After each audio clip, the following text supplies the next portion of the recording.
Saudara-saudari terkasih, Minggu tanggal 13 Juli 2025, Paus Leo ke-14 merayakan Ekaristi di Paroki Santo Thomas dari Villanova di pusat kota Castel Gandolfo.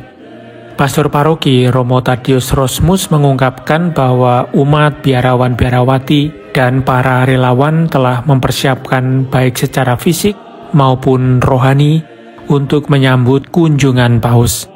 Gereja Santo Thomas ini dirancang oleh arsitek terkenal Lorenzo Bernini atas permintaan Paus Alexander ke-7.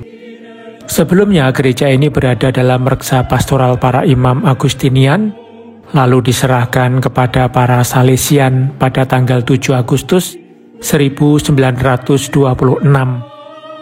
Bagi warga Castel Gandolfo, kedatangan Paus bukan hanya acara penting, tetapi juga simbol kesatuan gereja di tengah aneka usaha gereja untuk menjalani proses sinodalitas.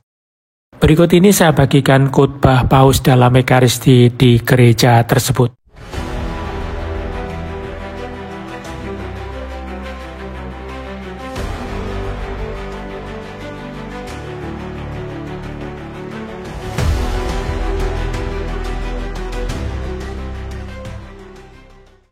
Saudara-saudari yang terkasih, saya berbagi sukacita bersama kalian dalam perayaan Ekaristi ini. Dan saya ingin menyapa semua yang hadir, komunitas paroki, para imam, uskup-keuskupan ini, yang mulia para pejabat sipil dan militer. Injil hari Minggu ini yang baru saja kita dengarkan, merupakan salah satu perumpamaan terindah dan paling mengesankan yang dikisahkan oleh Yesus. Kita semua mengenal perumpamaan orang Samaria yang baik hati. Cerita ini tetap menjadi tantangan bagi kita hingga hari ini, mengusik hidup kita, mengguncang hati nurani kita yang tertidur atau lalai, dan memperingatkan kita terhadap risiko memiliki iman dalam kenyamanan. Iman yang hanya taat secara lahiriah pada hukum, tetapi tidak mampu merasakan dan bertindak dengan belas kasih seperti hati Allah. Belas kasih adalah inti dari perumpamaan ini. Meskipun dalam Injil tindakan orang Samaria dijelaskan dengan sangat nyata, hal pertama yang ditekankan oleh bacaan ini adalah pandangan mata. Terhadap orang yang terluka di pinggir jalan, tentang imam dan orang Lewi dikatakan, melihat dia lalu berjalan lewat di seberang jalan. Tetapi tentang orang Samaria, Injil berkata, ia melihatnya dan tergerak hatinya oleh belas kasihan. Saudara-saudari terkasih, pandangan mata membuat perbedaan. Karena pandangan mencerminkan isi hati kita. Kita bisa melihat lalu berlalu, atau melihat dan tergerak oleh belas kasihan. Ada cara melihat yang dangkal, tergesa-gesa, berpura-pura tidak melihat, yang tidak menyentuh hati kita dan tidak membangkitkan tanggung jawab. Tetapi ada juga cara melihat dengan mata hati, pandangan yang lebih dalam, dengan empati, yang membuat kita masuk ke dalam penderitaan orang lain, membuat kita terlibat secara batin, menggugah dan mengguncang hidup kita, serta tanggung jawab kita. Pandangan pertama yang ingin disampaikan perumpamaan ini adalah pandangan Allah kepada kita, agar kita pun belajar memiliki mata sepertinya, penuh belas kasih satu sama lain. Orang Samaria yang baik hati adalah gambaran Yesus, putra kekal yang diutus Bapa ke dalam sejarah. Karena ia telah melihat umat manusia, bukan hanya lewat begitu saja, melainkan dengan mata penuh kasih dan kerahiman. Seperti orang Samaria dalam perumpamaan yang turun dari Yerusalem ke Yeriko. Umat manusia sedang jatuh ke dalam kedalaman maut, dan hingga kini masih sering berhadapan dengan kegelapan kejahatan, penderitaan, kemiskinan, dan absurditas kematian. Tetapi Allah memandang kita dengan belas kasih. Ia sendiri turun ke dalam sejarah kita.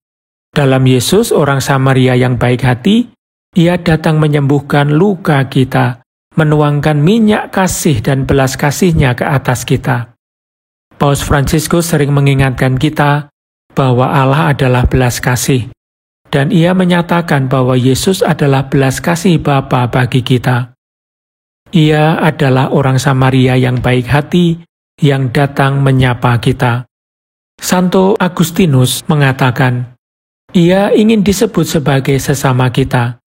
Tuhan Yesus Kristus ingin menjelaskan bahwa dialah yang menolong orang hampir mati di pinggir jalan, yang dipukuli dan ditinggalkan perampok. Dengan demikian, kita mengerti mengapa perumpamaan ini juga menantang setiap kita, karena Kristus adalah manifestasi dari Allah yang penuh belas kasih.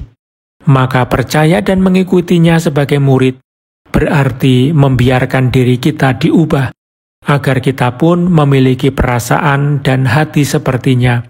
Hati yang tersentuh, mata yang tidak berpaling, tangan yang menolong dan menyembuhkan luka, bahu yang kuat menanggung beban sesama. Bacaan pertama hari ini melalui kata-kata Musa menegaskan bahwa menaati perintah Tuhan dan berbalik kepadanya bukanlah soal memperbanyak tindakan lahiriah, tetapi kembali ke dalam hati, karena di sanalah Tuhan telah menuliskan hukum kasih. Jika dalam hati kita sendiri kita menyadari bahwa Kristus seperti orang Samaria yang baik hati, mengasihi dan merawat kita, maka kita pun terdorong untuk mengasihi dengan cara yang sama dan menjadi penuh belas kasih seperti Dia. Disembuhkan dan dikasihi oleh Kristus, kita pun menjadi tanda kasih dan belas kasih-Nya di dunia ini.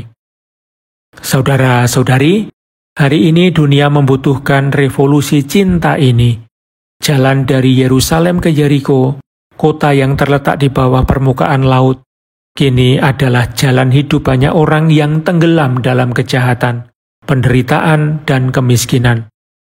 Itu adalah jalan orang-orang yang terbebani kesulitan, yang terluka oleh kehidupan, yang jatuh hingga titik nadir. Itu adalah jalan bangsa-bangsa yang dijarah dan dirampok, korban dari sistem politik yang menindas, ekonomi yang memperbudak, serta peperangan yang menghancurkan impian dan kehidupan mereka. Dan kita, apa yang kita lakukan? Apakah kita melihat lalu berlalu? Ataukah hati kita tersentuh seperti orang Samaria itu?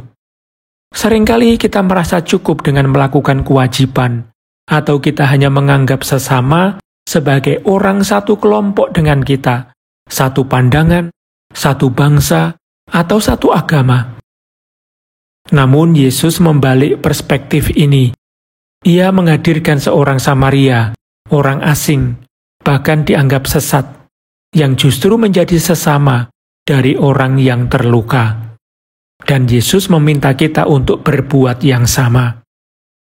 Paus Benediktus ke-16 menulis bahwa orang Samaria tidak bertanya sejauh mana kewajiban solidaritasnya atau syarat apa untuk memperoleh hidup kekal.